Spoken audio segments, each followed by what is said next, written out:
Kita nggak tahajud atau nggak sempet witir, tapi nggak ada perasaan sedih, bukan putus asa, sedih, ya. Berarti kolbunya ada indikasi mati, mati separuh lah, ya, mati seperempat lah. Ini mulai hati-hati. Adakah sesuatu yang lebih menyibukkan dari Allah Subhanahu wa Ta'ala? Apakah ada sesuatu yang lebih besar daripada Allah Subhanahu wa Ta'ala? Saya capek, saya nggak sempet witir. Ya salah, ya. Bisa capek-capek untuk dunia, tapi tidak mau berlelah payah untuk.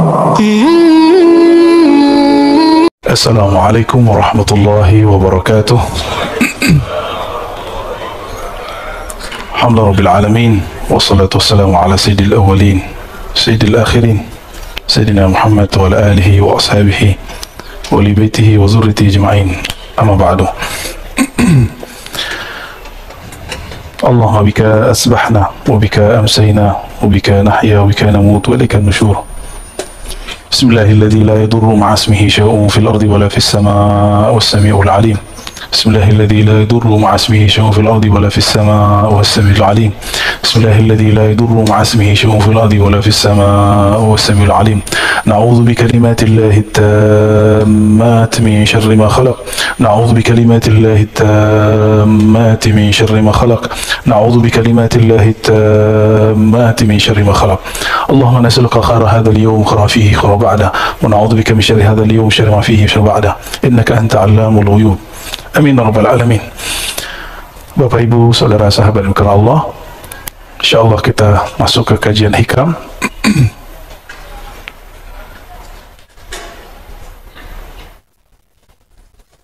Insyaallah kita masuk ke hikam yang 48 dan 49 ya. Sedapatnya nanti ya. Mari kita baca surah Al-Fatihah. Semoga Allah membuka pikiran hati kita semua dan memberkahi pengarang kitab ini, Al-Arif Billah Ibn Athaillah As-Sakandari. Al-Fatihah. A'udzubillahi bismillahirrahmanirrahim. Ya kanabu ya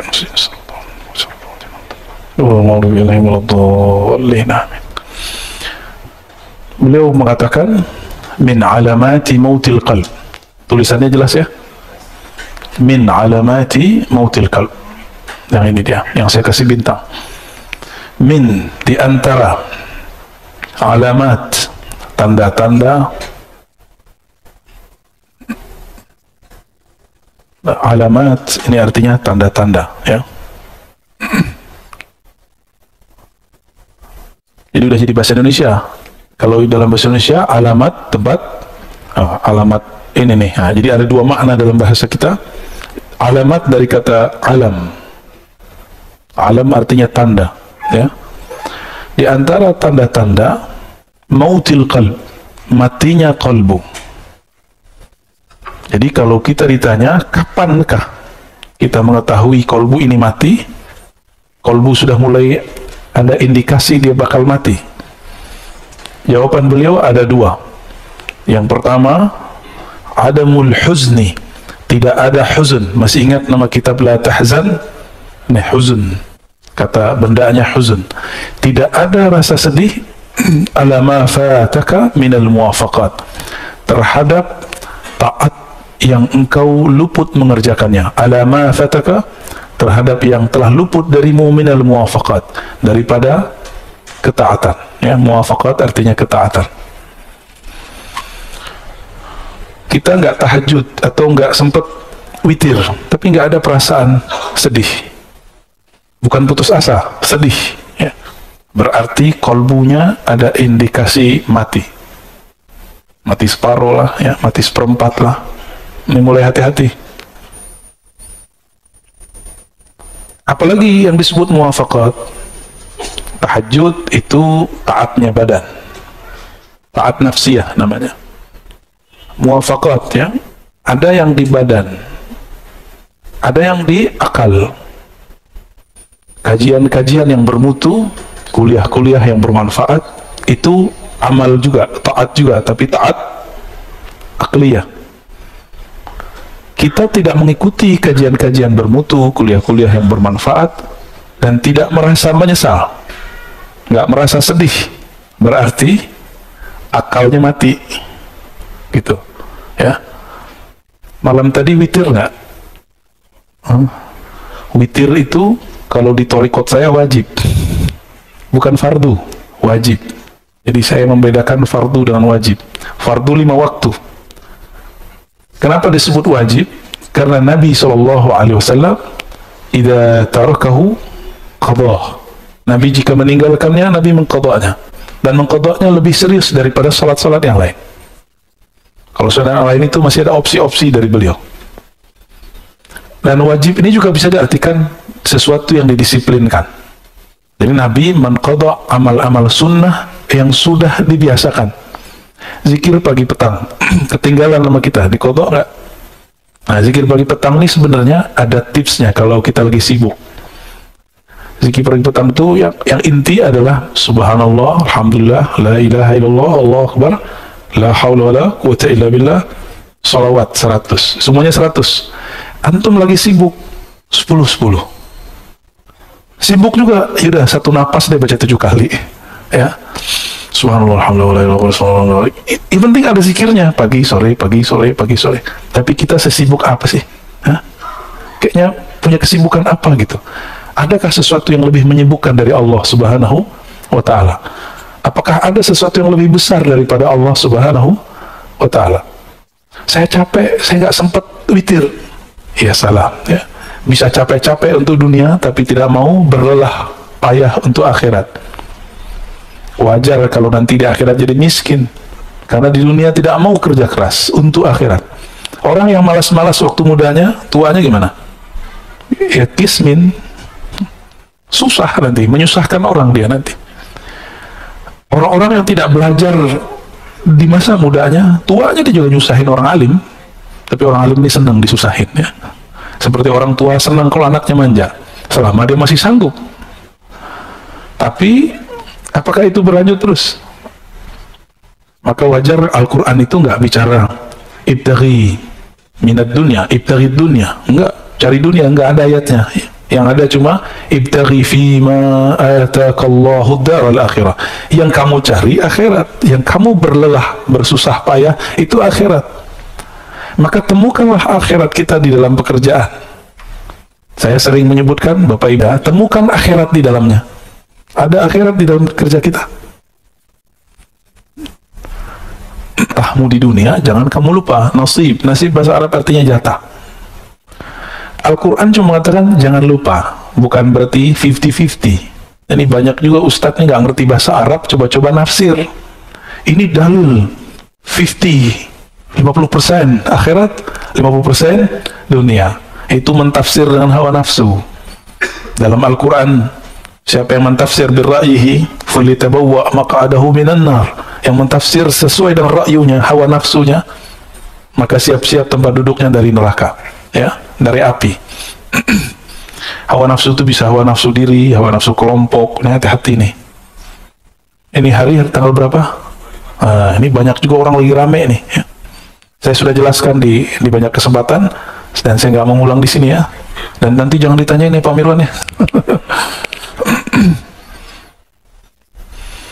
Dan yang kedua, tadi yang pertama, ini dia. Yang kedua, tarkun nadam. Tidak ada meninggalkan nadam. An-nadam artinya penyesalan.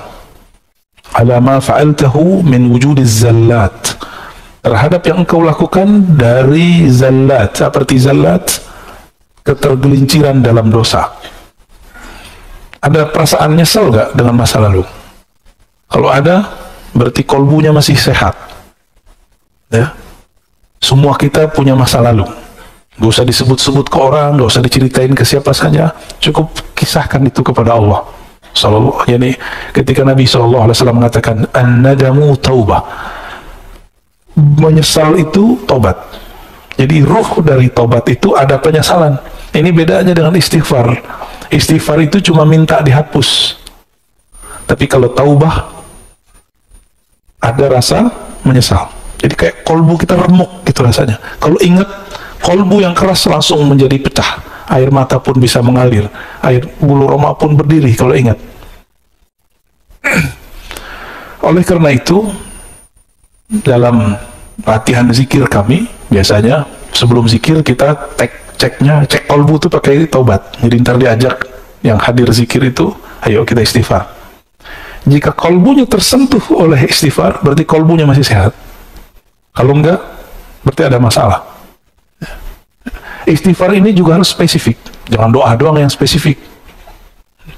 Ini kan beberapa ustadz mengajarkan jamaah doa yang spesifik. Oke, sebelum kamu doa yang spesifik, istighfar juga spesifik. Jadi disebutkan kepada Allah, ya Allah, saya punya dosa ini. Dalam hati kita ngomong. Nah, itu yang disebut ngaku, menyesal. Ya. Dan saya yakin yang hadir, termasuk saya yang berbicara ini, tidak ada yang dijamin dari maksiat. Dulu, sekarang, nanti. Kita nggak tahu ya.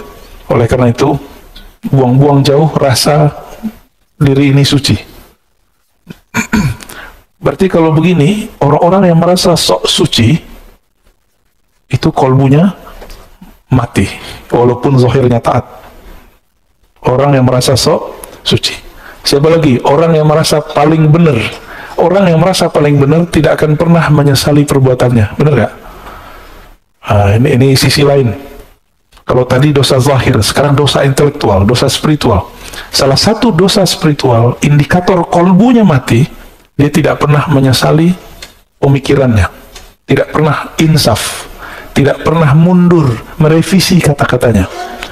Seorang Rasulullah masih merevisi kata-katanya, apalagi cuma seorang ustadz, apalagi seorang pimpinan, rumah tangga kah, suami istri.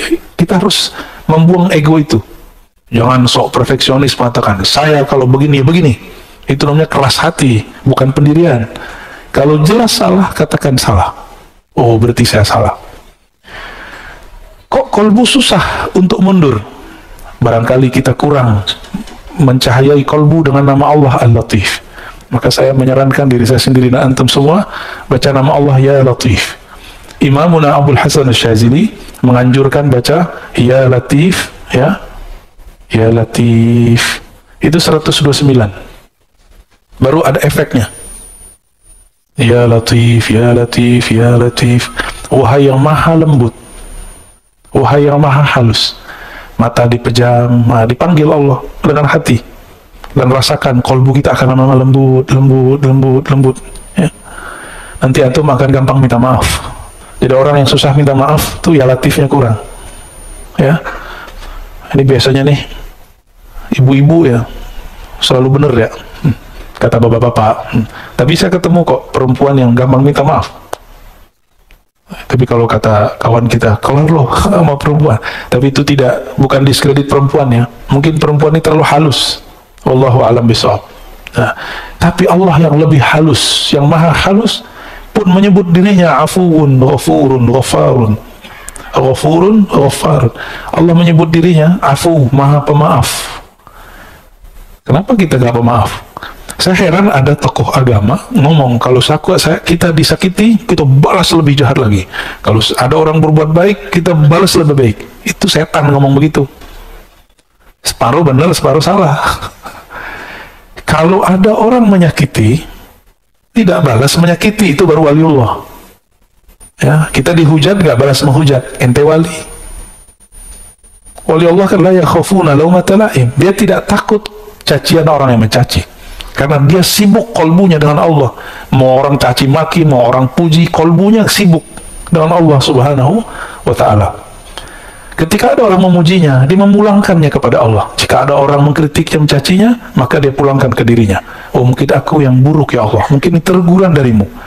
Maka seorang kekasih Allah, jikapun dia dicaci, dia dimaki, dia dikata-katain, dia tidak lihat antum yang ngata-ngatain. Yang dia lihat mungkin ini teguran dari Allah Subhanahu wa ta'ala. Atau mungkin ini ujian. Saya emosi atau tidak? Ya. Gimana? Antum dicaci maki? Emosi, panas ya? Biasa aja lah ya. Rasulullah SAW itu makhluk yang paling banyak dicaci. Benar. Oh, di Quran lengkap. Majnun, asatirul awwalin, dolla. Oh, macam-macam. Nabi itu gila. Adakah cacian yang lebih tinggi dari gila? Ya, ada, itu paling tinggi lah.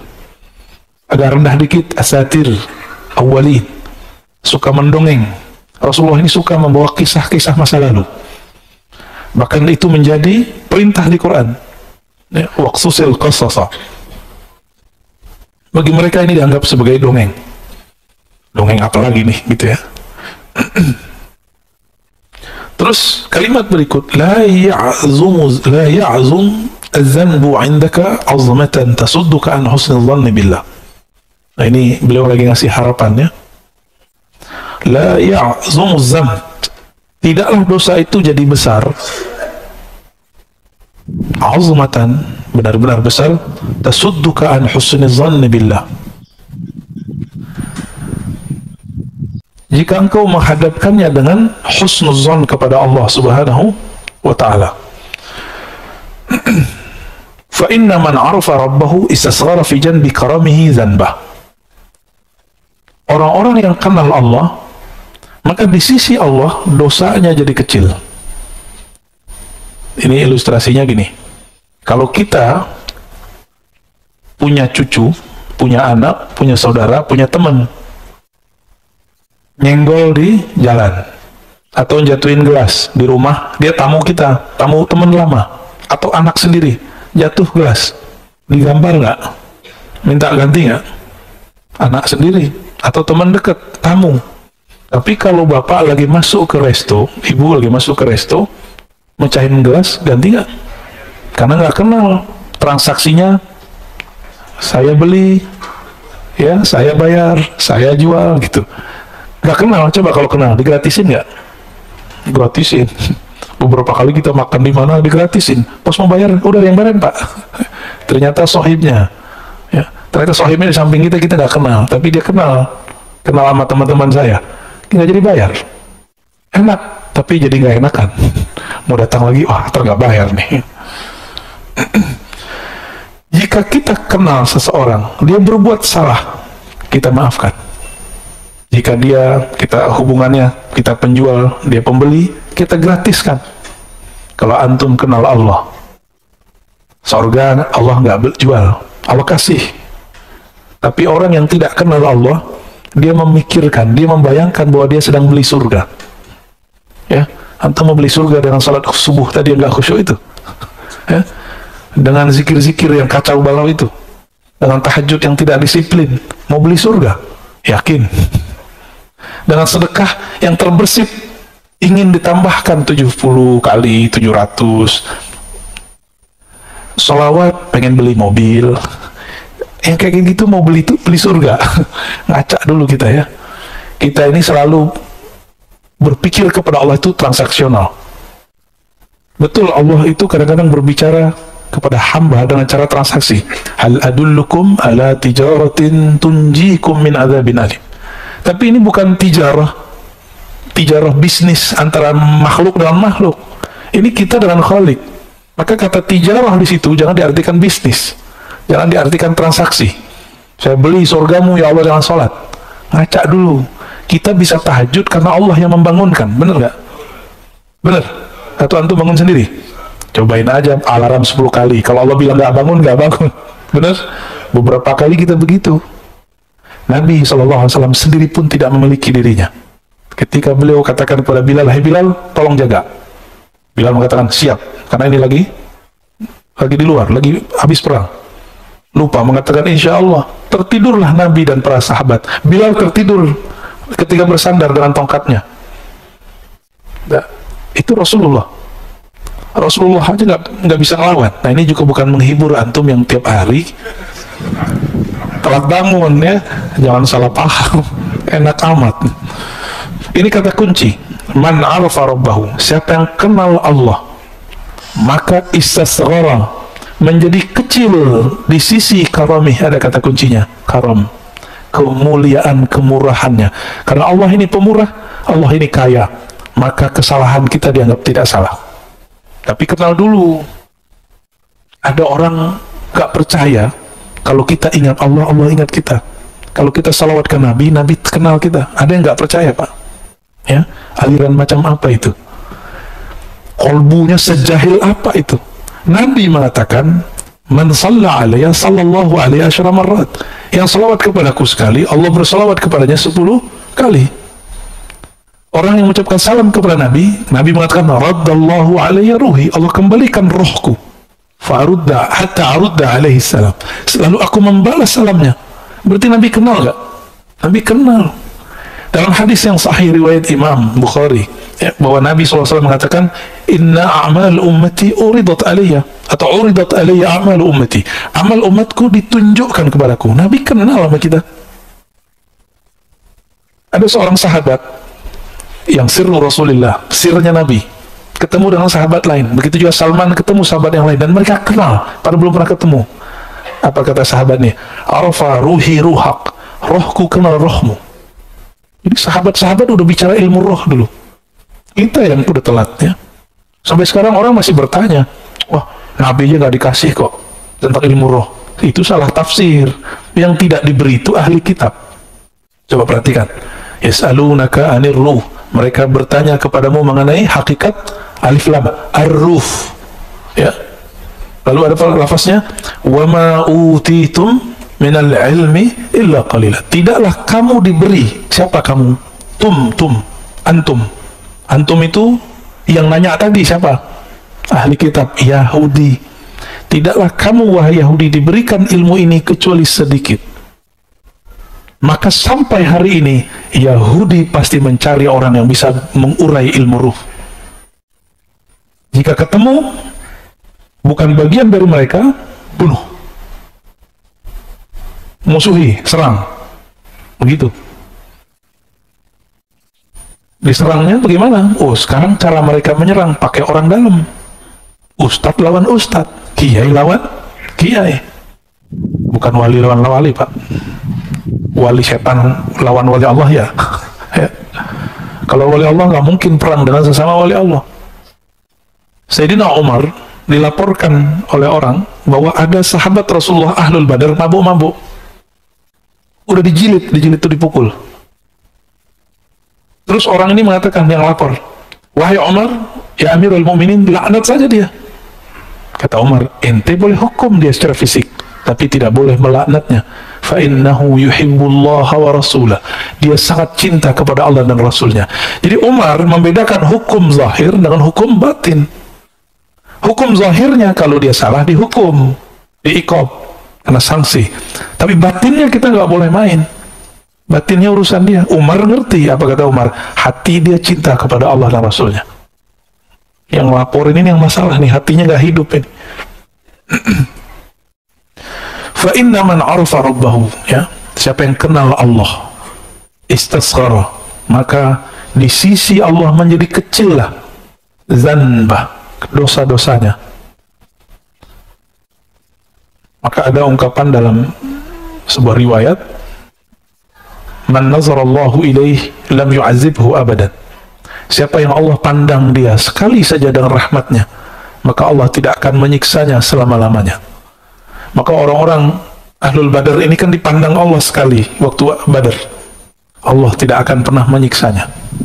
Umar tahu itu, maka Umar tidak berani bermain hukum batin, hukum rohani. Dia cukup main hukum zahir. Ya. Itu peminum loh, Pak. Pemaksiatnya zahir, nggak ada urusan sama politik. Ya. Sayyidina Umar beda pilihan, beda sikap dengan Ali. Mereka jontok-jontokan. Tapi dalam bab kemaslahatan, Umar dan Ali sepakat. Suatu kali Umar Ibn Khattab radhiyallahu ta'ala anhu ingin keluar kota, memimpin pasukan langsung. Datang Ali pakai kuda. Apa kata Ali? Ya Amirul Mukminin, jika engkau mati di tengah jalan, lalu siapa yang ngurus Madinah? Ini tanda Sayyidina Ali tidak nafsu jadi khalifah. Tidak seperti yang diklaim banyak orang. Ini hadis sahih. Apa kata beliau? Jika kamu nanti perang dan engkau mati di tengah jalan, engkau mati di medan juang, lalu yang ngurus kami siapa? Kami masih butuh engkau, wahai Umar. Kira-kira begitu. Jadi orang beda politik, tapi untuk maslahat bisa sama. Antum sudah berapa tahun nih beda politik, kok sampai sekarang masih tengkar aja, ya? Katanya ngaji hikam, ya? Ngaji hikam tapi hati masih keras. Lembutinlah hati sedikit, ya. Taib.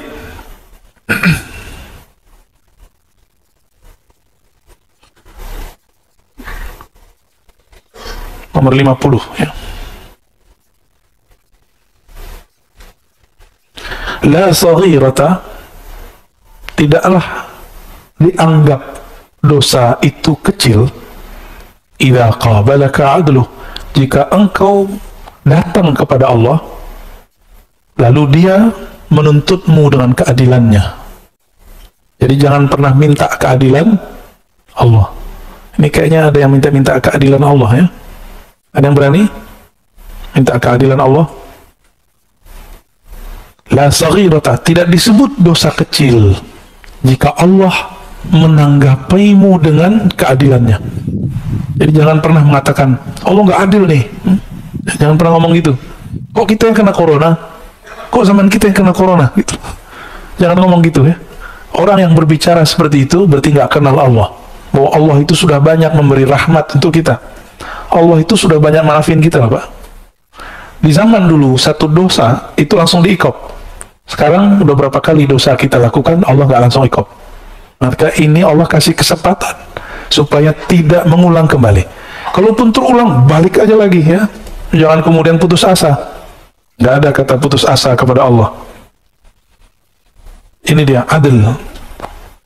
Oleh karena itu Imam Abul Hasan Al-Asy'ari mengatakan, mintalah rahmatnya, jangan engkau pernah minta keadilannya. Minta rahmat Allah maksudnya gini, saya dengan sholat saya tadi, saya nggak yakin Pak bisa masuk surga. Kalau Allah nih hitung-hitungan adil dengan kita, Allah akan bilang, kamu sholat aja nggak khusyuk terus minta surga. Dibuang Pak, pasti dibuang. Kemarin makan minum, baca doa nggak?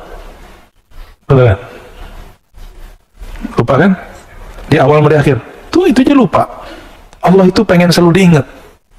Inilah sisi yang kita sebut feminimnya Allah. Allah itu maha feminin. Bukan seperti ya, inilah Allah titipkan kepada perempuan. Perempuan kalau kekasihnya tidak ingat dia ngambek gitu. Maka Allah mengatakan, ghayur, aku pecemburu yang sangat cemburu. Jadi jangan coba-coba minta Allah pakai keadilannya, tapi mintalah Allah dengan kemurahannya. Wala kabirata, tidak disebut kabir, dosa besar, kabirah. Jadi orang Arab itu kalau nyebut dosa, itu cukup sebutkan kata besar, lalu tambahin ta marbutah. Indikasinya negatif. Yang besar, apa yang besar? Sesuatu yang negatif. Tidak disebut dosa besar jika dia menerimamu dengan fadluh, kemurahannya, dengan anugerahnya. Seorang ayah, ibu melihat anaknya yang salah, itu pakai keadilan atau pakai kemurahan? Jadi kemurahan hati orang tua, maka dia kemudian memaafkan itu anak. Jika seorang ayah kepada anak-anaknya seperti itu, apalagi Allah kepada hambanya. Allah itu lebih sayang kepada kita daripada orang tua. Ya, sama orang tua sayang-sayang, tapi tongkarnya selalu. Ya. La saghirata ila qabadaka adluh. Tidak disebut dosa kecil jika Allah menerimamu dengan keadilan. Tidak disebut dosa besar jika Allah menerimamu dengan kemurahan. Ya. Maka kita selalu mengatakan, Allahumma inna nas'aluka rahmatak. Ya Allah, kami minta kemurahan rahmatmu. Jangan katakan, ya Allah, inna nas'aluka adlak. Kalau Allah mau mengasih keadilan, maka semua manusia berhak disiksa, kecuali para nabi. Hanya para nabi lah yang betul-betul adil. Dan para wali. Tapi para aulia pun mengatakan, kami ini pendosa. Nabi pun mengatakan, kami ini pendosa. Seorang nabi mengatakan, tidaklah masuk surga seseorang kamu kecuali dengan rahmatnya, bukan dengan keadilannya. Kalau dengan keadilan ditimbang dulu amalnya. Nah, ini rahasia sebenarnya. Kalau Allah ingin memasukkan seseorang dalam surga dengan keadilannya, maka Allah akan menimbang dengan detail, dengan rigid. Tapi kalau Allah sudah ingin memasukkan seseorang ke dalam surga, maka orang itu ditimbang, dihisap, tidak rigid. Ini yang disebut dalam hadis, wa yuhasabu, dalam Quran juga ada wa yuhasabu hisaban yasira. Maka Nabi sampai di ayat itu berdoa, Allahumma hasibna hisaban yasira. Dan di akhirat si hamba dihisab dengan hisab yang yasir, yang ringan, yang mudah. Jadi kalau kita biasanya nih orang-orang lembaga-lembaga yang diakreditasi, petugas akreditasi datang, kalau udah kenalan, teman sesama kuliah nih, jadi rektor gitu ya, atau jadi direktur, gimana? Jadilah tahu sama tahu aja deh, aku tinggal beres, siapin borangnya, udah kita pulang. Langsung dikasih nilai A+, karena sudah kenal. Jadi makanya orang yang memberi akreditasi ini nggak boleh satu, harus lebih dari satu, supaya ketika dia kenal, dia memberikan kemurahannya tanpa objektif, harus ada juga yang galak-galak dikit gitu ya. Beruntunglah kalau punya lembaga lalu yang melakukan akreditasinya kenal. Ada juga yang lucu, ada seorang kepala sekolah, dia udah ketakutan, akreditasinya belum benar, tahu tim akrediturnya dulu adalah siswa dia yang sekarang sudah jadi doktor. Ya, cium tangan ketemu, ya beres. Ya, nggak ada masalah Pak, langsung nilainya A. Kenapa? Cukuplah saya bukti bahwa sekolah ini bagus, kata anaknya. Wallahu a'lam bis-shawab.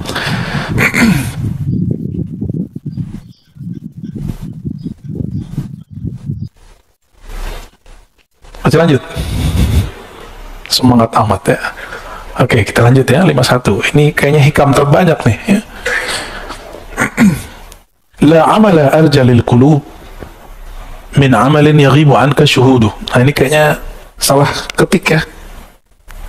Ini kalau bersanad tahu Pak di mana salahnya. Kalau nggak bersanad nggak tahu. Ini kelirunya di sini.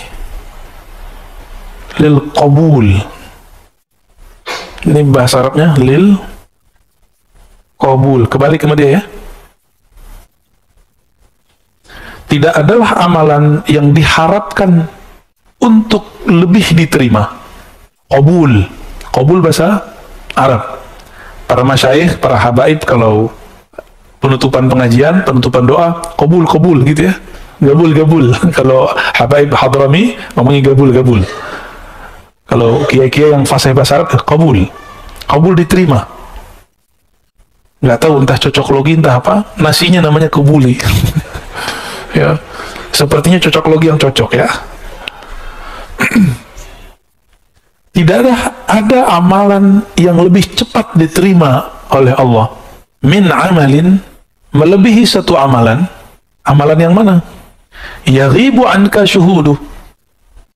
Ini cara nerjemah. Kalau ada yang bisa bahasa Arab, ini kata kerja, ini fa'ilnya yang bekerjanya. Dahulukan ininya subjek, ini predikat. Jadi dalam bahasa Arab dibalik-balik. Amalan yang penyaksianmu terhadap amalan itu yaghib, hilang. Maksudnya apa? Kamu sholat tapi tidak merasa dirimu lah yang sholat. Kamu sedekah, kamu merasa itu adalah harta dari Allah. Kamu guru sukses mendidik murid, bukan kamu yang merasa dirimu sukses mendidiknya, tapi itu adalah titipan dari Allah, dan Allah lah yang mengakbar jiwanya. Kamu punya jasa ngurus masjid, bangun yayasan, bikin pesantren, tapi kamu tidak memandang kamulah yang beramal. Nah, ini pesan juga untuk para pengurus masjid ya, biar nggak makan hati amat ya. Pak Miran udah pensiun ya? Waduh. Amal yang paling berat di tengah masyarakat itu ngurusin fasilitas bersama yang kita sebut wakaf lillah. Kan ini milik Allah. Maka orang yang tulus melakukan ini, tulus ngurusin ini, itu dia dapat amal yang paling besar selama dia tidak merasa berjasa. Jadi jangan ada yang ngomong kalau bukan gua nih yang ngurus masjid nggak jadi, nggak jalan. Itu langsung dicoret Pak. Ya, berarti kita memandang diri kita beramal. Sedangkan di sini Ibnu Athaillah mengatakan ciri-ciri amalan yang langsung diterima oleh Allah. Kamu tidak memandang kamu beramal. Jika kamu khidmat, kamu tidak memandang kamu khidmat. Jika kamu takmir masjid, kamu tidak memandang dirimu punya jasa. Jika kamu seorang kiai, guru, semuanya, kamu tidak pandang kamu yang pintar. Ya, ini kalau nggak saya nggak jadi nih. Kalau kiai lain lagi, kalau bukan saya ngajar pasti sepi, pasti santrinya nggak beres. Itu perasaan-perasaan begitu. Dia sedang mengambil hak-hak Allah Subhanahu wa Ta'ala. Yang berhak ngomong begitu cuma Allah. Dan dulu para sahabat Nabi radhiyallahu ta'ala anhum, ketika mereka perang Khandaq, perang Khaybar, ada 3 perang. Itu ada namanya Amir ibnul Aqwa. Itu baca syair. Begitu juga Abdullah bin Rawaha. Apa syairnya sama? Laulaka anta ma sallayna mahtadaina. Ya Allah, jika bukan karena Engkau ya Allah, kami tidak dapat hidayah, kami tidak dapat melaksanakan sholat. Nabi di hadapan mereka. Jadi Abdullah bin Rawaha, Amir bin Al-Aqwa bersyair di depan Nabi, dan para sahabat pun ikut bersyair. Nabi pun ikut berdendang. Ini Nabi ini suka seni, Pak. Hanya ulama-ulama pewaris para Nabi, itu kolbunya pasti ada nilai seninya. Orang-orang yang keras hatinya, bukan pewaris Rasulullah, itu mengharamkan seni secara mutlak. Ya, agak keras, kaku. Ya. Sudah paham antum maksudnya? Ya. Tahu sendirilah ya. Saya dulu pernah mengharamkan musik, dan itu hampir 5 tahun. 3 tahun sangat keras, 2 tahun berikutnya proses mulai menerima dalam syarat tertentu. Akhirnya sampai hari ini nggak bisa main musik, Pak. Alhamdulillah. Karena dulu mengharamkan semua. Nah, sekarang kita pilah-pilah, ya, sesuai dengan hadis Nabi SAW, bahwa Nabi memilah-milah. Ada syair yang haram, ada syair yang makruh. Ada 5 hukum syair itu. Haram, makruh, mubah, bahkan dianjurkan, bahkan ada yang wajib. Syair-syair jihad yang dulu dibaca oleh Abdullah bin Rawaha itu wajib dikemandangkan kembali. Inilah yang dihidupkan oleh Sultan Al-Muzaffar, dibaca kembali ketika umat Islam di zaman itu diajak jihad melempem semua. Maka beliau bacakan syair-syair itu dalam sirah-sirah Nabi. Inilah awal maulid Nabi di tengah umat Islam Sunni, bukan dari Syiah. Ya, ini masjid ini ada maulid nggak kemarin? Ada, alhamdulillah. Ya. Wa yuhtaqaru 'indaka wujuduh, dan dianggap remeh di sisimu wujud amalmu. Nah, ini ciri-ciri orang yang amalnya diterima 2 aja. Dia tidak memandang beramal dan memandang jasa-jasanya kecil. 2 aja. Nah, kita masuk yang mana? Ya, saya kaget di beberapa masjid itu pengurus-pengurus lama itu ngomong, Ustadz, naik tuh alisnya. Kalau bukan karena saya, ini masjid tidak jadi. Ya salah. Ini masjid Allah. Ente nggak ada juga Allah jadiin ya. Cuma nggak mungkin saya ngomong begitu sama dia kan. Ya, tersinggung dia. Sebenarnya saat itu saya tersinggung. Ini ciri-ciri amal yang qabul ya. Qabul, amal yang diterima. Jangan dibaca kubul ya. Terhilang wawunya. Kubul tempat keluar berat tuh. Ya. Nauzubillah, jangan salah baca ya.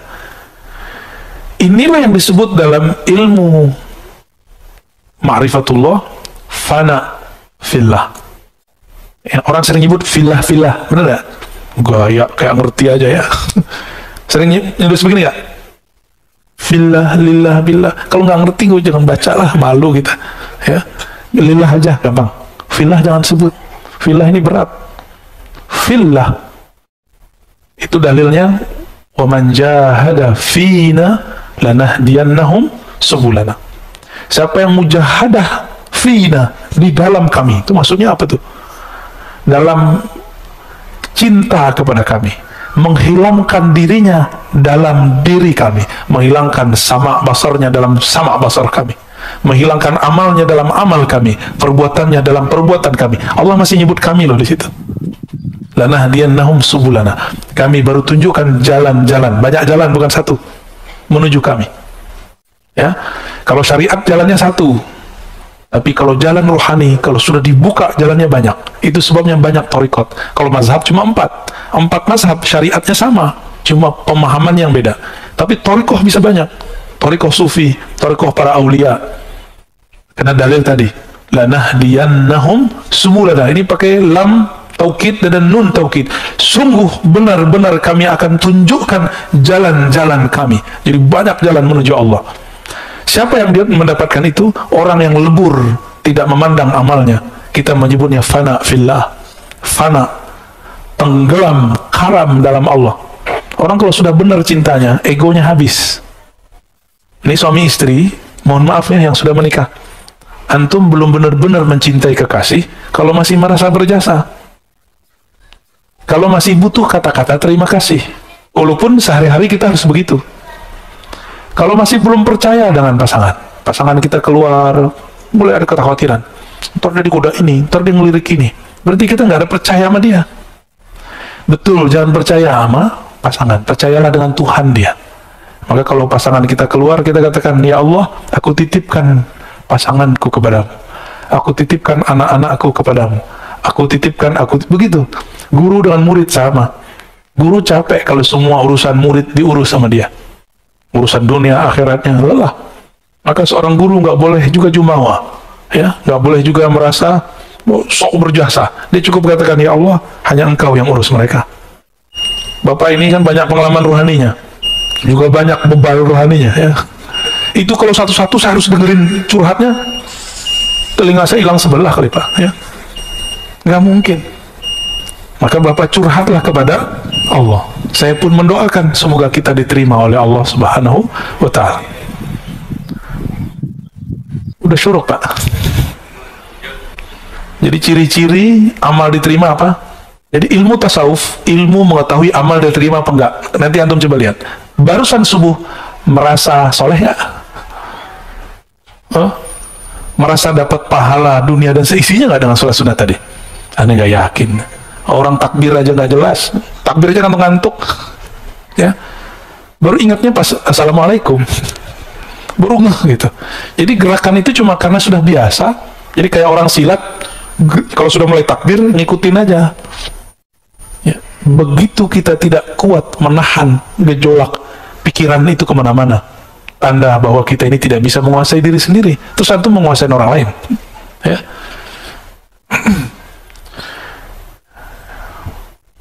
Kita tambahlah dikit ya. Innama awrada alaika al-warid. Ini ada istilah namanya warid. Ada wirid, ada warid. Ini dua ya. Ini dua hal yang beda. Apa arti warid? Nah, dari warid kita mulai. Warid itu anugerah rohani yang Allah berikan. Bahkan tidak hanya rohani, juga materi. Itu warid. Orang-orang ahli hikmah ini bukan hikmah yang hikmah rohani, tapi hikmah kebatinan. Mereka mencari warid dengan mencari kesaktian. Baca ini, kamu begini. Maka muncullah ada mahabbah Sulaimaniyah, ilmu pelet Sulaiman. Bacanya ayat supaya orang tunduk. Apalagi ada namanya pukulan sakti. Itu dibaca ke tangan, inna batsya rabbika lasyadid, tembus tangannya kalau mukul orang kayak Nabi Musa, sekali pukul mati. Antum mau yang begitu? Mau yang begitu? Nanti kalau perang sama Dajjal boleh. Kalau sekarang masa mau temenan sendiri? Oke, nggak segama sama saya, nggak segama kan masih sebangsa, ya, masih senegara, atau masih sesama manusia. Nah, jadi warid itu anugerah. Wirid itu amal yang dirutinkan. Apa arti wirid? Nah, warid bisa jadi bukan berarti kesaktian, ya. Bisa kesaktian, bisa kesejahteraan, tapi itu zahir. Baca waqiah supaya harta melimpah. Saya mau tanya antum, kalau antum nggak baca waqiah, rezeki udah ada belum? Berarti waqiah untuk apa? Maka sekarang hikmahnya jangan hikmah rendahan. Hikmah itu ada dua, hikmat al-batiniyah, ya, ad-daniyah, hikmah kebatinan yang rendah. Ada hikmah al-batiniyatul ulya, al-a'la, hikmah yang tinggi.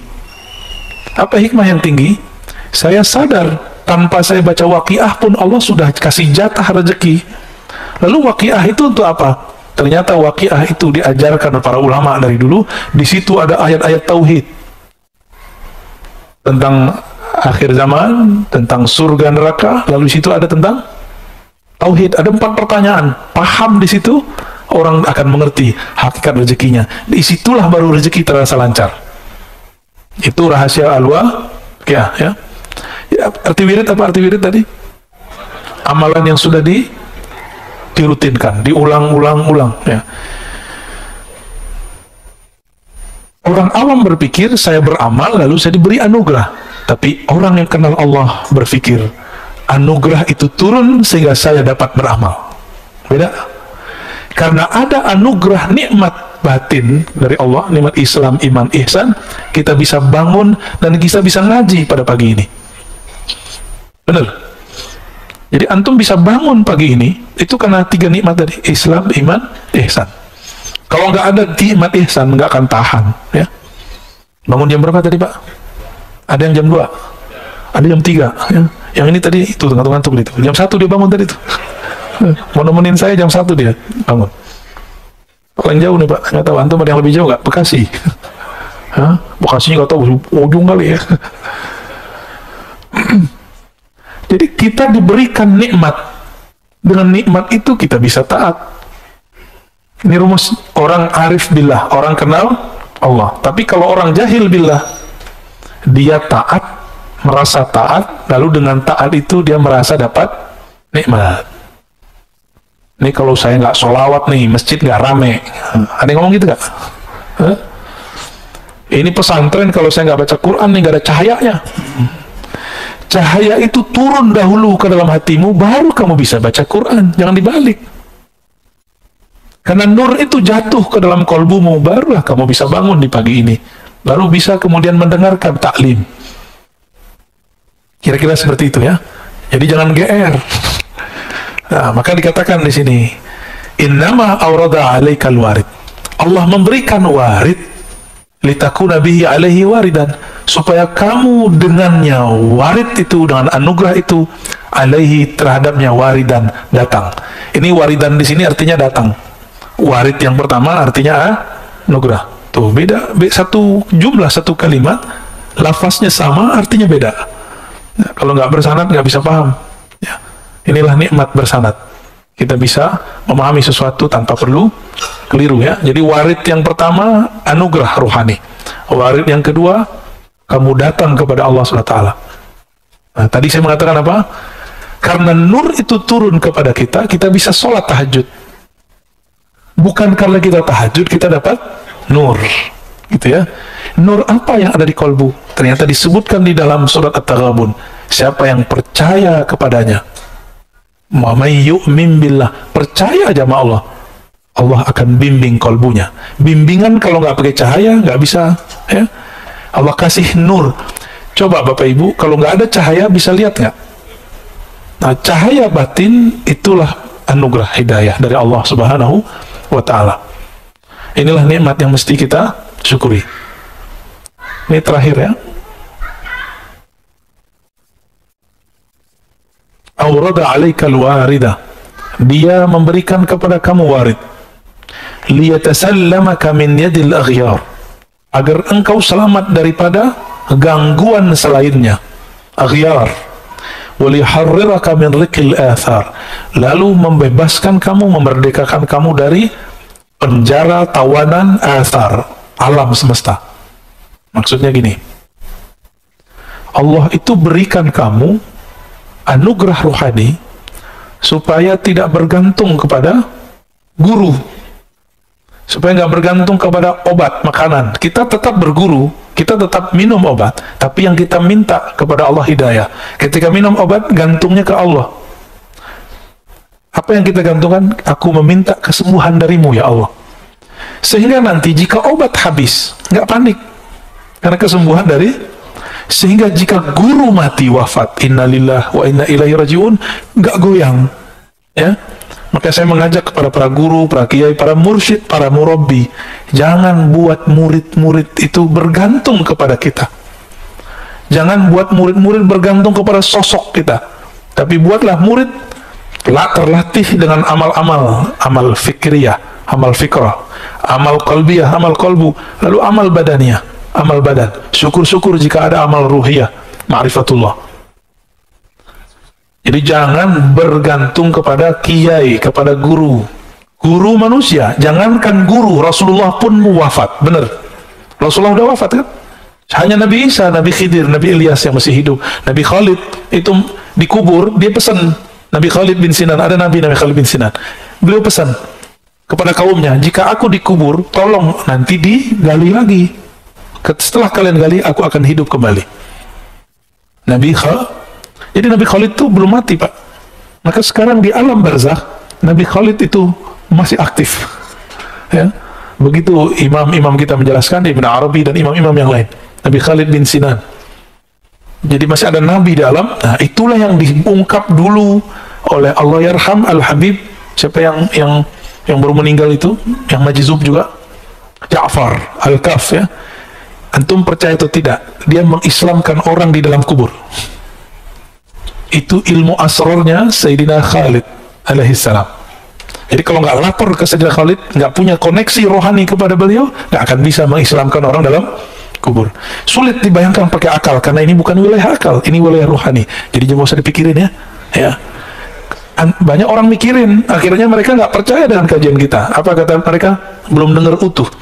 Ar-Razi ini mempercayai ada orang gila jadi wali. Ya salam ya. Kapan kita bilang orang gila jadi wali? Pernah nggak antum dengar saya mengatakan orang gila jadi wali? Ada nggak? Jangan-jangan yang bilang dia gila itu gila ya. Nggak ada kita pernah mengatakan itu.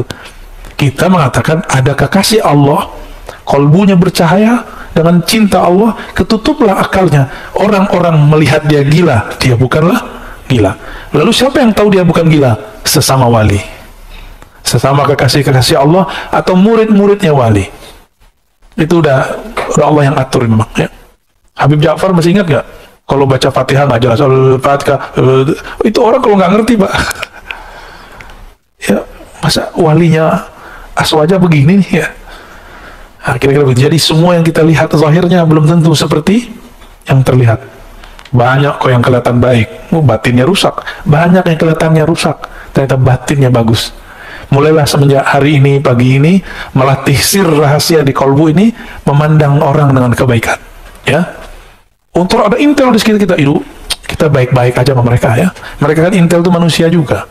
Ya, kalau kita baik, terkolbunya kayak ke bawah. Insya Allah. Intel yang bahaya itu intel setan. Ya. Kalau intel dunia mah, ya masih gampang, Pak. Intel setan nggak bisa berubah-ubah. Kerjanya ngadu domba. Nanti dia bawa setan tuh tubuh manusia. Nanti datang ke ustadz apa diceritakan yang bukan kita, tapi si ustadz tuh nanti benci kepada kita. Berhasil lah. Menjawablah ini dua ustadz. Tengkarlah, umat pusing. Senang nggak setan? Antum mau kami begitu? Jadi jangan adu-adu kita ya. Nggak mau kan jadi intel setan? Oke. Baik Bapak Ibu yang makan Allah, sahabat-sahabat semua, di pagi yang penuh berkah ini, di hari yang mungkin ada saudara kita yang sedang merayakan hari mereka, kita tidak usah ribut di situ ya. Kita ributkan apakah kolbu ini kenal Allah. Siapa yang kenal Allah, fakulu yaumin aid. Setiap pagi rasanya hari raya. Ya, tidak perlu nunggu Idul Fitri dan Idul Adha. Mungkin ada dua pertanyaan, silakan satu dari laki-laki, ikhwan, akhwat, satu ya, silakan satu dan belakang dua ya. Silakan ya.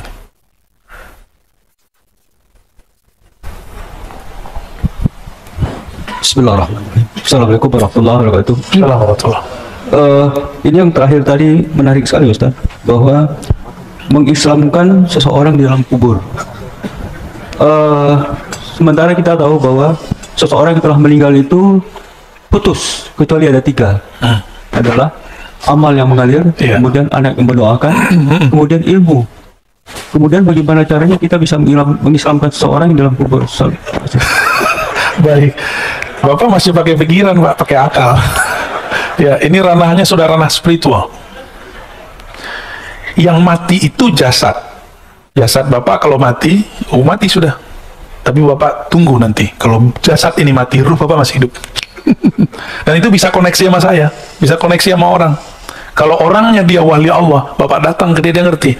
Datang yang nanya dulu nih. Karena ruh mengenal ruh, kolbu mengenal kolbu, akal mengenal akal. Yuk, contoh gampang gini, Bapak pintar bahasa Inggris. Ada orang ngomong bahasa Inggris. Ini British nih. Ini Britishnya gaya-gayaan nih. Ini Amerika nih, ini gaya-gaya English jiran nih ya. Singapura kan unik-unik tuh ya. Ada juga ala Hong Kong kan, ada yang Filipina juga. Wah, sama, kami bahasa Arab juga sama. Orang kalau dengar ini Arab gontor nih ya. Dengar lagi, wah ini Arab Jawa nih ya, alhamdulillah. Ada lagi orang Sumatera, Bismillahirrahmanirrahim, Rahman, rohnya jadi ra semua pak. Wah, orang Sumatera nih ya. Tuh orang itu. Kalau baca Assalamualaikum, dengerin dia Pak, lucu Pak. Assalamualaikum warahmatullahi wabarakatuh. Kita jadi ngerti karena sering dengar. Orang-orang yang ahli rohani, mereka sudah terlatih rohaninya. Meskipun tubuh ini sudah hancur, dia masih hidup. Dan ahli-ahli rohani ini, sebelum meninggal, dia sudah meninggal duluan. Ini yang disebut mati sebelum. Makanya Sayyidina Umar diberi gelar oleh Nabi Muhaddatsun. Orang yang diajak Allah bicara, jangankan cuma ruh, Allah aja bicara sama dia. Makanya ada 3 hukum dalam Al-Quran, itu lewat kalam Umar. Hukum jilbab salah satunya.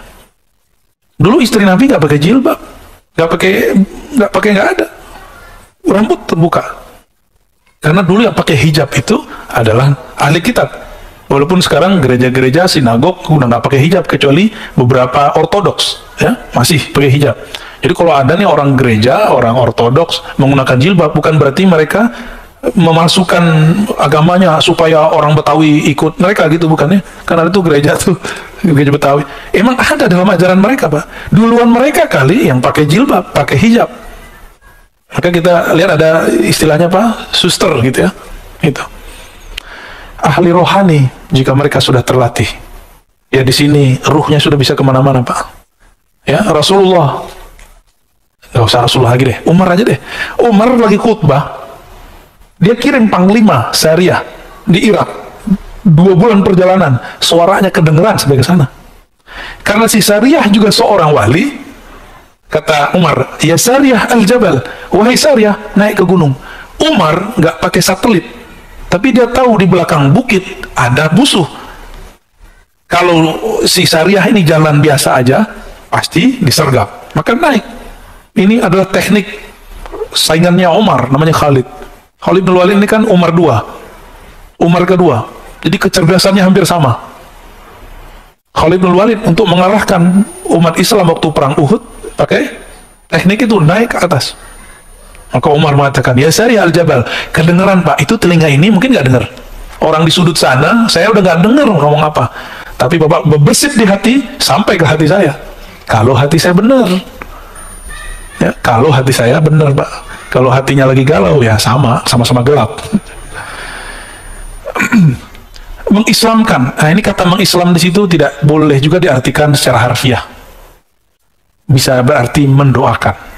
Jadi kalau saya dalam kacamata zahir sebagai santri hadis, saya mengartikan Habib Ja'far mendoakan. Contohnya gini, Nabi dengan Ibnu Abbas tiba-tiba berhenti di depan ada 2 kubur. Itu kubur kan non muslim, ahli kitab itu. Satu suka gosip, satu buang air tanpa istinja. Nabi kemudian menancapkan 2 pelepah untuk meringankan. Nah ini kata kunci. Jadi siksaan terhadap orang kafir pun bisa diringankan. Itu dalilnya Pak. Kan nggak disebutkan di hadis itu kalau mereka muslim, nggak disebutkan. Itu kalau versi saya ahli kitab, berarti non muslim, bener nggak? Orang nggak percaya kepada Rasulullah SAW, Nabi kasih. Mungkin ada riwayat versi lain yang menyebutkan mereka muslim, tapi saya tidak yakin ya. Nah jadi maksudnya seperti itu Pak. Kalau Bapak susah memikirkannya, kita kurangin maknanya dikit ya. Itu namanya mazhab ta'wil. Silakan di belakang ada yang nanya, bantu panitia akhwatnya.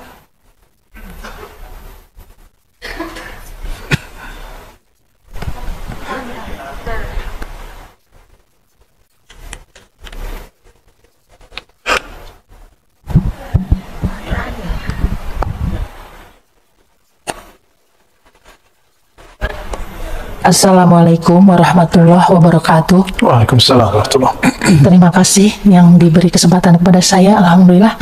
Semoga sehat Buya. Amin. Sekeluarga. Amin. Amin. ada yang mau saya tanyakan. Ini juga dengan teman-teman saya, bukan atas pertanyaan pribadi. Yang pertama, apakah memang belajar zikir itu harus ditalkin? Dan oleh siapa nanti ditalkinnya? Misalkan kami ini teman-teman ada niat ke sana, karena ada yang mengatakan tidak usah seperti itu, cukuplah zikir yang setelah sholat kan ada, sudah itu aja, nggak mesti seperti itu banget, seperti itu. Ada tanggapan. Nah, itu pertama. Yang kedua, bagaimana Buya mensikapi perjuangan Habib Rizik? Itu seperti itu. Pak Mirwan yang jawab tuh. Oke, baik. Itu saja. Terima kasih. Assalamualaikum warahmatullahi wabarakatuh. Assalamualaikum warahmatullahi wabarakatuh. Yang pertama, yang kedua kalau sempat ya. Yang pertama tentang talqin. Nggak usah gitu-gitu amat. Nah, itu karena dia belum tahu rahasia talqin. Ya. Kalau kita mau tanya masalah zikir, jangan dengerin komentar orang awam atau ustadz yang awam dalam zikir. Ustadz ini kan juga ada spesialisasinya. Ada yang spesial sholawat, ada maulidan mulu, talqin nggak pernah. Ada yang cuma bid'ahin talqin mulu sama sholawat, ada juga. Yang ngerti talqin orang bersanad, karena talqin itu ada sanadnya kepada Rasulullah Sallallahu Alaihi Wasallam. Dalil talqin di Quran ada. Fa'alam annahu la ilaha illallah, itu dalil talqin. Apa arti talqin? Memberi bimbingan, memberi pengajaran kepada orang mengenai hakikat la ilaha. Talqin ini ada dua, talqin ilmu, talqin zikir. Quran ada namanya metode talqin, benar. Jadi sebenarnya kita sudah dapat talqin Quran. Kalau nggak ditalkinkan Quran oleh guru, kita nggak akan bisa baca Quran. Jadi Bapak Ibu ini dari dulu bisa baca Quran karena ditalkinkan. Talqin itu beliau baca, kita ngikut. Abatasa, kita ulang. Abatasa, itu talqin baca Quran, talqin ilmu. Ya, atau nggak usah belajar ya. Yaudah di rumah aja, baca Iqra sendiri di rumah ya. Baca Quran sendiri di rumah. Nah, jadi orang-orang komentar begini, dia nggak ngerti apa yang sedang dia komentari. Saya udah sering menyampaikan ini, tolong diingat-ingat. Wala taqfu ma laysa laka bihi ilm. Surat Al-Isra. Jangan kamu komentar, jangan berpendirian terhadap hal-hal yang kamu tidak mengerti. Ilmu itu pengetahuannya sudah jelas, ujung pangkalnya, dalilnya apa. Kalau tidak, katakan, oh saya nggak mengerti talqin apa, gitu aja. Ya. Yang kedua, di dalam hadis, ada hadis Muslim, Nabi mengatakan, laqinu mautakum la ilaha illallah. Talqinkan mauta. Apa arti mauta? Tiga maknanya. Orang yang akan mati, yang sedang mati, yang sudah mati. Yang ngomong Imam Ibn Rif'ah, diulang oleh Imam Nawawi, diulang oleh Imam Subki, diulang oleh imam setelah mereka. Ada tiga mana ya? Apa aja? Ini bakal mati nggak? Berarti wajib talqin. Yang kedua, sedang. Yang ketiga, ya, dalam riwayat Imam Ibnu Abi Syaibah, Nabi ditanya, bagaimana untuk orang hidup ya Rasulullah? Nabi mengatakan, lebih baik, lebih baik. Jadi mending kita dapat talqin masa-masa hidup daripada dapat talqin nanti waktu sakarat. Siapa tahu nggak bisa dengar. Udah pernah lihat orang sakarat belum? Dia nggak bisa dengar. Dia melihat tapi bukan kita. Dia ngelihat nggak tahu kemana ngelihat. Dia ngambil nafas tapi nafasnya sudah tersengal-sengal. Apalagi dalilnya? Dalilnya banyak. Ada di riwayat Imam Ahmad, Imam Tabarani, bahwa Nabi SAW mentalkin Ubadah bin Samit, mentalkin Sayyidina Ali, mentalkin sekelompok sahabat. Ada talqin jama'i, berjamaah. Ada talqin furada ya, sendiri-sendiri. Nggak tahu nih ahwalnya datang kapan nih saya mentalkin di sini. Tapi beberapa kawan sudah ya. Karena mereka mau ngikutin baca ya Hayyu ya Qayyum setiap hari dengan jumlah yang sudah saya sebutkan ya. Mungkin pada iri kali ya, waktu saya ke Martapura langsung talqin. Antum jangan iri, itu muridnya Abah Guru sekumpul. Itu mereka tidak pernah meninggalkan maulid setiap pekan. Sholawat terus, nggak pernah sepi dari sholawat. Itu orang-orang Banjar sana. Mereka datang dari berbagai provinsi. Itu saya talqin di tengah hutan, Pak. Itu bukan tengah kota itu wilayah. Dulu sempat konflik. Itu kan gunung emas itu. ditutup oleh pemerintahnya, dijadiin tempat zikir. Canggih nggak tuh? Tadinya orang pada eksploitasi alam, ngapain mereka di situ? Tambang. Kalau tanah udah ditambang, hancur nggak? Bapak pergi ke Bangka, itu tambang-tambang pribadi. Waduh, kalau kita naik, udah kayak orang kudisan itu pulau. Mohon maaf orang Bangka ya, itu harus dibenerin tuh. Gimana cara benerinnya saya nggak tahu. Ditutup. Nah kemarin kita buat zikir, saya tadinya nggak tahu, tapi ketika datang, kok udaranya enak, masih banyak kunang-kunang. Tahu kunang-kunang? Ini pencirian dalam ekologi. Kalau misalnya ada hewan-hewan tertentu, kita lihat, kita hirup baunya, atau kita lihat indikatornya, berarti udaranya masih bagus. Dan orang datang ke situ. Kita dari kota tuh, kota Martapura, Banjarbaru ya, ke sana jauh sekali, ada 1 jam. 1 jam udah pakai patwal. Orang datang dari Sampit, dari Palangkaraya, dari Pontianak, dari Balikpapan, itu datang Pak. Dan itu muridnya Abah Gurus Kumpul semua, muhibbin mereka. Abah Gurus Kumpul wafat tahun berapa dulu? 2004 atau 2005? Ya, 2004 ya. Jadi mereka santri beliau. Kalau setiap kali ada haul namanya, itu ramainya bukan main, jutaan. Pejabat aja nggak bisa masuk. Jadi mereka sudah muhibbin kepada wali Allah, namanya Abah Guru. Sebelum itu wali Pak, la syak bila niza', ya, nggak ada syak lagi. Karena wali itu penciriannya bukan kesaktian, tapi kenal kepada yang mengangkat dia jadi wali. Siapa yang angkat dia jadi wali? Allah. Kenalnya, ma'rifatnya luar biasa. Kemudian yang ketiga, di sana murid beliau, salah satunya Tuan Guru Wildan namanya, itu sudah mengijazahkan talqin secara ilmu hadis. Lah saya malu lah, guru kita sudah mentalkin ijazah, tapi saya kok nggak ngasih talqin gitu. Antum doa aja lah ya, yang banyak. Semoga nanti Anda mau talqin di sini ya. Ya, insya Allah sekali sebulan kalau umur kita panjang, kita nanti akan ada masa kita talqin zikir di sini. Ya, tahu kenapa saya belum talqin juga? Karena masih ada sir yang masih belum terima, masih ada mikir. Kayak tadi, ya zikir-zikir aja kayak habis sholat gitu. Dia lupa, dia zikir ba'da sholat itu juga ditalkinkan oleh imam. Itu talkin tuh, imam mengatakan astagfirullah, astagfirullah, itu talkin itu Pak. Cuma talkin am, bukan talkin khas. Talkin yang dimaksud talkin khas, walaupun berjamaah. Di berjamaah nih, tapi tekniknya khusus. Kalau am, imamnya baca sendiri, kita ngikut. Kalau khas, dibimbing kata per kata, lafaz per lafaz. Insya Allah, ya doa aja lah ya. Kalau nggak sempat ya semoga husnul khatimah semua. Bagaimana dengan Al-Habib Rizik Syihab? Antum sudah tahu mauqif pendirian saya mencintai semua Habib. Semua Habib saya cinta. Mau Habib alim, Habib jahil, saya cinta. Mau Habib berpolitik, Habib tidak berpolitik, saya cinta karena dia zuriat Rasulullah SAW. Tapi saya punya pendirian, saya juga ngaji, mereka juga ngaji. Mungkin kami beda guru. Dalam beberapa mazhab pemikiran mungkin kami berbeda dengan Habib. Boleh nggak? Habibnya beda. Habib Qori Syihab beda dengan Habib Rizik. Habib yang sering isi di sini, Habib Jindan, beda dengan Habib Rizik. Maka pro kepada salah satunya bukan berarti pro kepada kebenaran. Itu mahabbah antum aja. Senangnya pergerakan yang mana? Saya terbebas, terlepas dari semua pendirian keagamaan atau politik mereka. Saya cuma mengatakan ana uhibbukum ayyuhal habaib. Aku cinta kepada kalian semua. Karena Nabi SAW mengatakan ahibbu ahla baiti hubban li. Cintailah ahlu baitku karena engkau cinta kepadaku. Karena saya memandang nasabnya Habib Rizik, nasabnya Habib Jindan, semuanya zuriat Rasul. Di darah mereka ada darah suci Rasulullah SAW.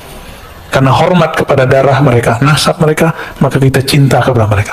Tapi tolong bedakan cinta dengan fikrah. Ya, kita doakan semoga Habib-Habib kita dijaga oleh Allah. Dalam perbedaan mereka, dalam perseteruan mereka, semoga Allah tetap rahmati kita semua. Negeri ini kalau nggak ada habaib, nggak ada Islam. Itu Wali Songo, semuanya yang masih diperdebatkan ini Sunan Kalijaga, apakah beliau zuriat atau tidak? Ya, semuanya zuriat Rasulullah SAW. Paling ada Prof. Slamet Mulyana dulu klaim itu keturunan Cina, kalaupun dia campuran, tapi nasab ayahnya zuriat Rasulullah. Sunan Gunung Jati, namanya apa? Asy-Syarif, pakai alif lam. Asy-Syarif Hidayatullah. Kenapa disebut Sunan Hidayat Jati? Ini Jati orang Cirebon. Jati, Zati. Sunan yang mabuk dalam ma'rifat zat Allah. Maka nama beliau Sunan Hidayat Zat Allah. Itu maksudnya. Itu bukan cocokologi Pak. Beliau nggak pernah nanam pohon jati, nggak ada. Salah paham itu ya. Nama asli beliau Asy-Syarif Hidayatullah. Asy-Syarif keturunan Hasan. Ada Syekh Jumadil Kubra, ada Maulana Malik Ibrahim, ada Maulana Ibrahim As-Samarkandi. Itu Ibrahim aja ada dua. Di Tuban itu ada namanya Maulana Ibrahim As-Samarkandi. Hampir semua kiai-kiai tua di Jawa keturunan beliau. Makanya Gus itu tadi bukan Gus itu Sayyid aslinya. Raden itu artinya Sayyid. Dan ternyata Paku Buwono keberapa? Ke-9 keberapa? Itu masih zuriat. Dan di Solo juga ada perkawinan campuran antara sultan-sultan dengan mungkin istri-istrinya, saya nggak tahu. Karena ketemu wajah mereka, saya bilang, ente Habib Sayyid, enggak, aneh keturunan Solo gitu, aneh keturunan ini segala macam ya. Dan kita cinta mereka semua. Di Pontianak ada kesultanan ya, Al-Qadri, itu zuriat Rasulullah. Sampai ke Ambon, baik Ambon Selatan, Ambon yang sekarang, ataupun Halmahera, itu zuriat Rasulullah SAW. Itu mau kemana? Yang bikin kesultanan dulu di negeri ini, Kesultanan Banten, Sultan Hasanuddin, itu zuriat Syarif Hidayatullah ya. Mau apa lagi? Semuanya masih zuriat. Jadi kalau kita ini kurang ajar sama mereka, takutnya Rasulullah murka sama kita. Dan yang paling berat, bahwa nasab Nabi ini adalah pencirian Imam Mahdi. Maka ciri-ciri pengikut Dajjal di akhir zaman ini tidak percaya Habib, bahwa mereka keturunan Rasulullah SAW ya.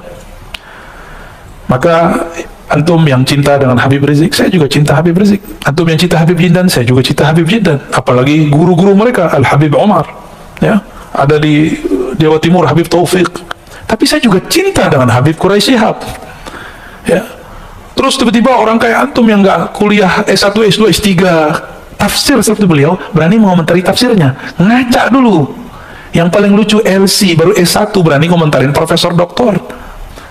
Pak Quraisy Shihab itu S1, S2, S3-nya tafsir. Penafsiran dia sekarang itu hasil dia ngaji di Al-Azhar. Jika berbeda, cukup katakan, oh saya kurang cenderung kepada tafsir Pak Quraisy, saya senangnya tafsir fulan, nggak apa-apa. Tapi jangan menghujat, sok-sok pinter ya. Nanti dihisap semua loh, hati-hati. Dulu saya begitu Pak. Dulu saya termasuk yang menghina Quraisy Shihab. Saya dulu menghina beliau. Ternyata kualat. Disuruh jadi host, jadi MC waktu seminar. Di situ kita kenal beliau, masya Allah, orangnya tawadhu sekali, sangat-sangat tawadhu ya. Negeri ini dibangun dulu beberapa persennya oleh zuriat Rasulullah SAW. Maka kalau sekarang mereka berbeda, ya karena memang dari dulu mereka berbeda. Kita doakan Habib Rizik, semoga Allah jaga dia, semoga beliau segera keluar, semoga nanti tambah adem ya, semoga nanti para Habib kita pergerakannya bertambah mesra. Amin ya Rabbal. Untuk para habaib, mari kita bacakan Al-Fatihah. A'udzubillahi bismillah. Ya kenapa? Shiratal ladzina an'amta 'alaihim ghairil maghdubi 'alaihim waladdallin. Amin. Demikian Bapak Ibu ya. Saya tidak berbicara politik, tapi di belakang politik aja. Semoga kajian ini diberkahi Allah, kita yang hadir semuanya dipandang dengan ridhonya, dengan rahmatnya. Amin ya Rabbal Alamin. Mohon maaf atas salah dan kurangnya. Allahumma salli ala nabiyyina Muhammad, subhanakallahumma wa bihamdika, asyhadu an la ilaha illa anta, astaghfiruka wa atubu ilaik. Assalamualaikum warahmatullahi wabarakatuh.